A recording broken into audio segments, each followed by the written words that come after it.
Now if you don't want your colors mixing together where they meet, this is not really going to be the right method for you.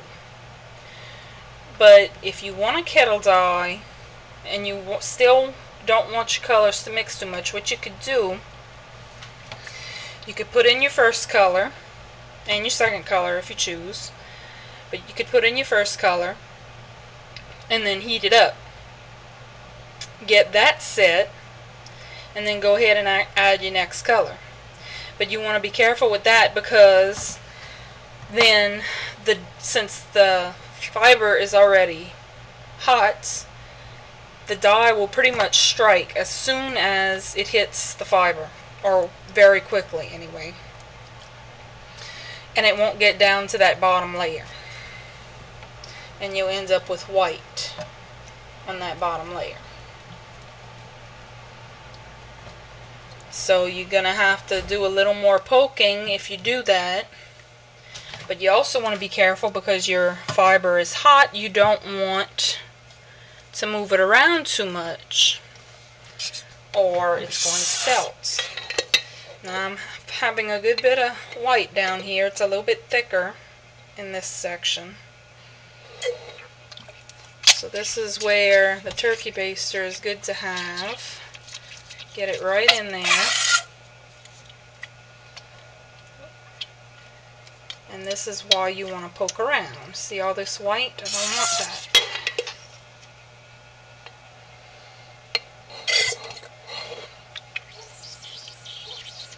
So we're just going to squirt all this on.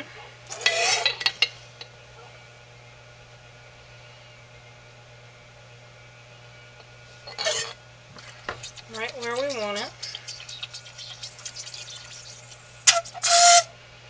And then we're going to check the rest out.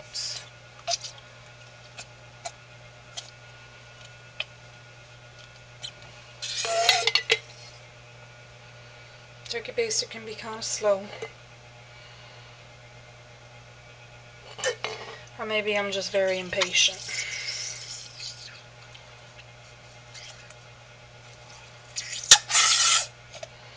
Check our next area.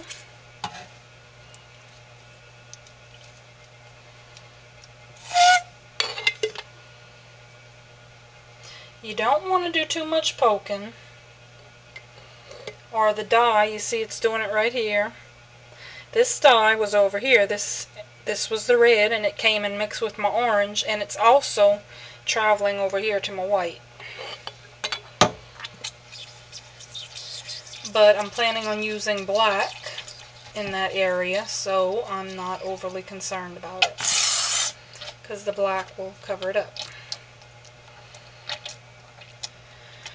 Just double check that I have good coverage at the bottom, and move on to the next color.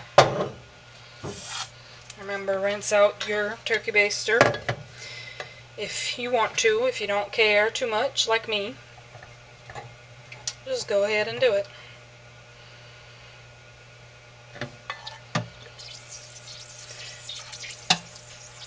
So as you can see, it's very simple, very easy. You just pour it on, you just dump it in wherever you want. Very, very simple and easy. I really like this method. I was having a lot of trouble with this method until I finally figured out last night what I was doing wrong. I was heating up my wool before adding the dyes, because I didn't want too much mixing of my colors. Well, what was happening when I was doing that was the dye would strike so fast, it would react so fast with the wool, that the bottom layer would stay white. It wouldn't get any dye. Finally figured this out last night, and so I think I've got it now. So you don't want to heat it up first unless you want white. If you do want some white, what you can do is go ahead and heat up your fiber.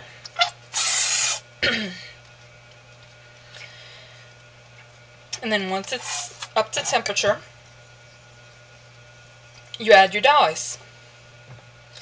And your dyes are going to stay on the top layer,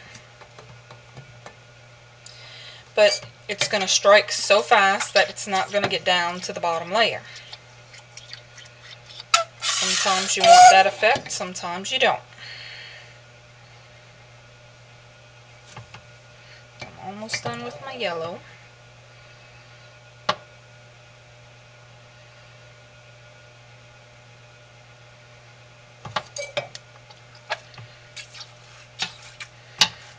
Not too concerned about the yellow going over here because, like I said before, I'm going to be putting black there.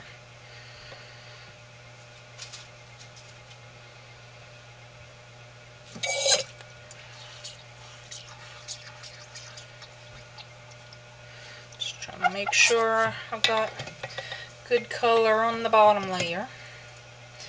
That bottom layer can be kind of tricky.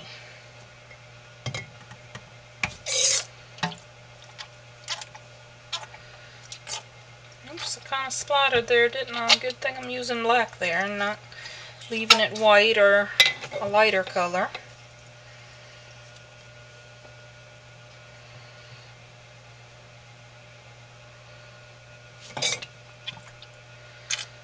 Okay, now I'm just going to check it all out.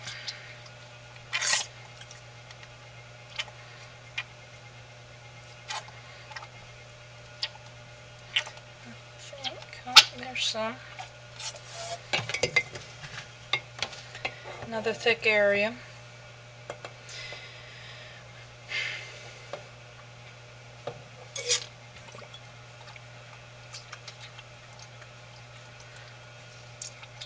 Okay, I think that does it.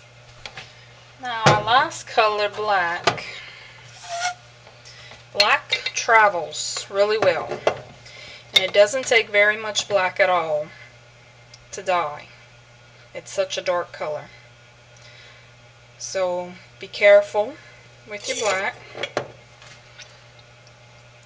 Don't put too much to begin with, because a little bit of black goes a long, long way.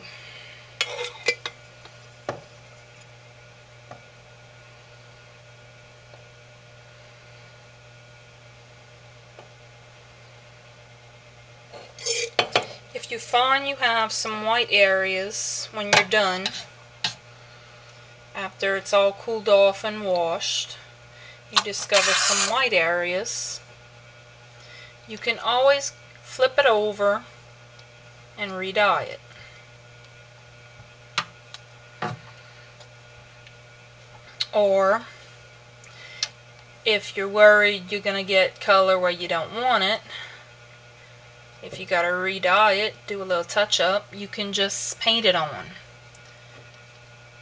And you could steam set it or set it in the oven or in the microwave. Not very hard. And that's it. As you can see, I didn't use too much black because, like I said, a little bit goes a long way. But there it is. All you do now, you put your heat on. You want it from 180 degrees Fahrenheit to 200. Just below simmering. You don't want it to simmer or boil because that'll agitate the yarn and it'll felt. You're going to leave it, let it cook for about 25 minutes, 25-30 minutes. Take off your heat, take off the lid, let it cool down, wash it up, dry it, hang it up to dry, and you're done. That's it.